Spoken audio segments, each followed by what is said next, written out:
In today's video, I'm going to teach you how to make a grid on Google Slides using guidelines. Adding grid lines can bring structure and precision to your presentations, helping align elements neatly and maintain a consistent layout. This is especially useful when designing slides with multiple objects or creating a professional-looking presentation. First, open Google Slides in your preferred web browser and sign in to your Google account. Being signed in is essential to create or edit presentations. Once logged in, you'll land on the Google Slides homepage. Here, you can either start with a blank presentation or choose a template. For this tutorial, let's go with a blank presentation to focus on learning how to create a grid. Once your presentation is open, navigate to the top menu and click on View.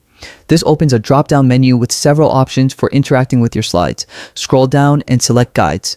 This will activate basic guides on your slide. To create a structured grid, you'll want to add horizontal and vertical guides. Go back to the View menu, click Guides again, and choose Add Horizontal Guide or Add Vertical Guide. Each time you click, a new guide appears on your slide. Click and drag these guides to position them precisely where needed. By arranging multiple horizontal and vertical guides, you can form a clean grid pattern across your slide. These guides help align text, images, and other elements consistently. They are particularly useful if your slides have a complex layout or if you want to maintain uniformity across multiple slides.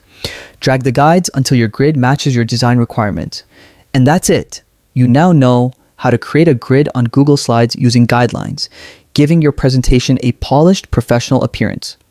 Using grids makes it easier to organize content, maintain alignment, and ensure your slides look clean and visually appealing. Happy presenting!